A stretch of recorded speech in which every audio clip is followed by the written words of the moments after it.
This sucks. And by the time you're seeing this, dinosaur juice is probably even more expensive.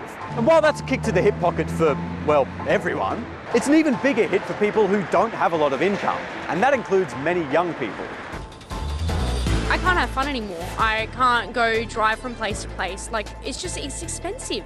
It actually costs me more to fuel up my tank to get to work than what work actually pays me. As a new learner driver, it's incredibly hard to convince my parents to drive when the cost of fuel is going up even more. It's made it considerably harder to plan a week around, you know, driving to work or to school every day, and really just to, you know, plan your life around as well.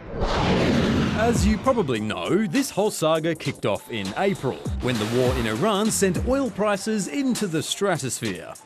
The federal government stepped in to try to soften the blow by introducing a 50% discount on fuel excise. That's a tax on petrol and diesel to fund things like repairing or upgrading transport infrastructure. The discount knocked about 32 cents off each litre of fuel and was only meant to last until June. It was then extended because the war was kinda extended too, but the discount was wound back to 16 cents per litre in July. And now it's gone.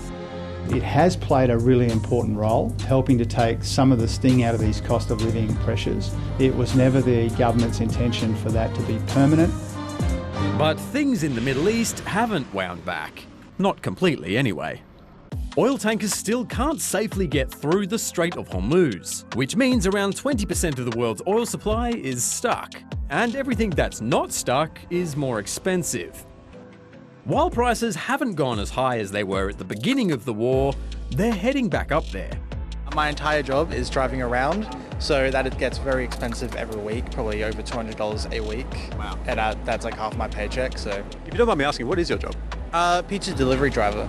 Okay. Yeah. So that's not the kind of thing you can catch public transport for? No. If a bus is delayed and you're cutting into your shift, it doesn't make you look like a good worker. So. If you've got a friend who lives across town, you know, it might be better to take the bus, which takes an extra hour, which means it affects everything in a domino fashion, really. Even if you don't drive, fuel prices can still impact you. In fact, some schools have had to cancel outdoor ed trips. And some families, particularly in rural areas, have had to consider ditching kids' sport and school-run commutes. I referee soccer games for like little kids on Sundays, weekends mainly. I live in the northern suburbs, so it's quite a bit of a travel for me to come down. And with the fuel prices going up, it impacts me quite a bit. People who are on welfare payments, like youth allowance, are also finding it tough. I only just got back on youth allowance when I started studying, and it was exactly the same as it was when I was 18 and first got on it. So I don't really see any difference. It feels effectively the same amount of money I've had the whole time. I work retail and you see price increases in everything, and then you compare that to differences in youth allowance increases and then just minimum wage increases, which is just really pennies compared to what the rising prices of groceries and everything is right now. It's nowhere near enough. The Department of Social Services says that allowance rates have gone up this year, and some people might be entitled to extra payments.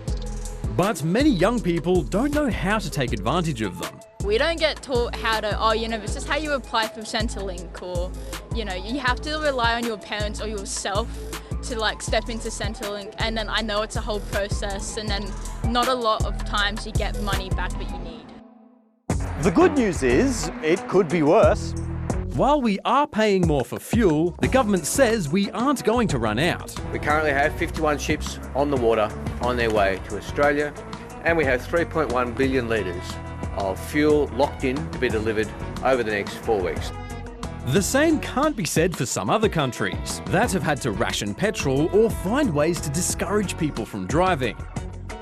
Still, it sucks, and it's changing the way young Aussies get around. I'm big on cycling, so I believe that we all should be cycling to work and school if you can. It brightens your day, you get to work or school having a little workout. Well, I've been taking the bus and train for ages, and it's not that bad really, unless you are coming from these places that are far away. Don't go out for a while, save your money, and then once you're able to save up enough money for your own fuel, then see what you have left and see where you can go and what you can do with your friends. Carpool your friends, make them pay for your bills. Either trying to learn to ride a bike, walking where you can, and definitely just trying to not stress yourself out over the cost of fuel. Don't become a delivery driver.